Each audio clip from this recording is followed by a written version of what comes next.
Kemarin tanggal 25 Agustus tahun 2016 digelar Muktamar Aswaja di Cesnya. Muktamar Aswaja di Cesnya. Muktamar tersebut dihadiri oleh ulama-ulama Ahlus Sunnah dari berbagai penjuru dunia. Dihadiri oleh Mufti Mesir, dihadiri oleh Syekh Al-Azhar, dihadiri oleh Al-Habib Umar bin Hafiz, saudara dari Yaman, dihadiri oleh Habib Ali Al-Jufri, saudara dihadiri oleh dosen-dosen akademi dan lain sebagainya. 1000 ulama lebih dari seluruh dunia hadir dari kalangan Ahlus Sunnah wal Jamaah. Dan mereka memutuskan bahwa Ahlus Sunnah wal Jamaah, saudara, dalam urusan mazhab fikih saat ini yang ada tersebar di muka bumi ada 4: Hanafi, Maliki, Syafi'i, dan Hambali. Kemudian di dalam urusan mazhab akidah, saudara, mereka memutuskan bahwa Ahlus Sunnah itu adalah akidah Al-Maturidiyah dan Al-Asy'ariyah. Sebagai catatan, kebanyakan ulama Hanafi ikut Maturidiyah. Kebanyakan ulama Malikiyah, Syafi'iyah, dan Hambali mengikuti akidah Asy'ariyah. Nah, kemudian keistimewaan daripada kedua akidah ini adalah ashabut tafwid wa ta'wil.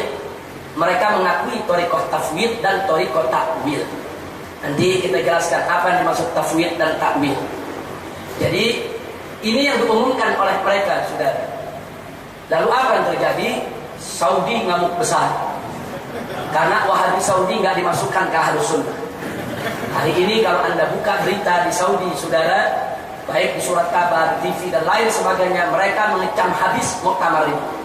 Mereka katakan ini muktamar buatan Iran, ini muktamar buatan Rusia, ini muktamar buatan Yahudi, ini muktamar memecah belah umat, dan seterusnya. Nah, saya ditanya, Habib, di mana itu? Kok Wahabi Saudi nggak dimasukin? Ya saya jawab, ya udah tepat itu putusan. Lalu bagaimana kalau Wahabi Saudi mau dimasukkan? Bisa. Tadi kan sudah kita sebutkan syaratnya, sudah. Bisa. Kalau mereka mau dimasukkan, saudara, mereka harus evaluasi kembali, yaitu tentang akidah tasbih, akidah tajsid, saudara, dan juga tentang trilogi tauhid yang selama ini mereka jadikan pegangan. Itu yang menjadi persoalan yang dinilai oleh Aswaja, saudara. Saudara, kalau soal tabaruk, soal tawassul, soal maulid, soal Isra Mi'raj, itu masalah furu'. Mereka ditolak sebagai Aswaja bukan karena itu, bukan, saudara. Bukan, mereka ditolak karena trilogi tauhidnya yang bertentangan dengan Aswaja. Memilah-milah orang kafir disebut ahli tauhid. Itu yang pertama. Yang kedua, karena akidah mereka ini beraroma tasbih dan tajsid. Nanti kita buktikan, saudara. Walaupun mereka menolak, mereka menyerupakan Allah dengan makhluk, mereka menjasmanikan Allah dalam rupa dan bentuk, saudara, sehingga mereka ditolak, dikategorikan sebagai Ahlus Sunnah wal Jamaah. Jadi kalau Saudi nggak mau dikategorikan di luar Ahlus Sunnah wal Jamaah, jangan menyerupakan Allah dengan makhluk, jangan menjasmanikan Allah dalam rupa dan bentuk, jangan memilah-milah trilogi tauhid, jangan orang kafir disebut ahli tauhid. Dan ada yang tidak kalah pentingnya, jangan seenaknya mengkafir-kafirkan orang di luar Wahabi. Nah, selama ini kan mereka yang keluarkan Asy'ari dikeluarin dari Aswaja, saudara. Maturidi dikeluarkan dari Aswaja. Begitu kita keluarin dia dari Aswaja, lamuk, saudara. Insyaallah, kira-kira jelas tidak? Saya kira enggak menutup, saudara. Saudi, kalau saya katakan Wahabi bukan Aswaja, saya tidak mengkafirkan mereka. Mereka muslim, mereka saudara kita. Saudara, sama dengan Mu'tazilah juga muslim, Khawarij juga muslim, saudara. Qadariyah, Jabariyah, mereka semua muslim, mereka saudara kita.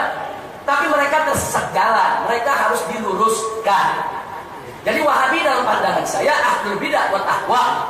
Mereka ini pengikut bid'ah dan mengikuti hawa nafsu mereka. Saudara, terlalu mudah mengkafir-kafirkan, menyesat-nyesatkan saudara muslimnya.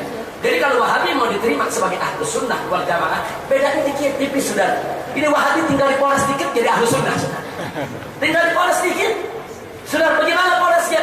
Trilogi tauhid disatukan, jangan dipilah-pilah. Orang kafir jangan disebut ahli tauhid. Satu tuh. Yang kedua, tinggalkan itu akidah itsbat yang menjurus kepada akidah tasbih dan tajsid. Jangan menyerupakan Allah dengan makhluk, dan jangan menjasmanikan Allah dalam rupa dan bentuk. Dan yang ketiga, saudara, syaratnya stop pengkafiran sesama muslim. Kalau ini mereka lakukan, mereka Ahlus Sunnah, ahlan wa sahlan. Tapi kalau ini mereka tidak lakukan, mereka wal Jamaah. Kira-kira jelas tidak? Ada yang bilang Habib nggak takut keluarin Wahabi dari Ahlu Sunnah. Sudahlah, nah kenapa mesti takut? Yang hak harus dikatakan. Qul haqq walau kana. Dan kita bukan sekedar teriak di atas mimbar untuk menghina-hina, tidak. Kita ilminya, kita punya data sudah yang bisa dipertanggungjawab.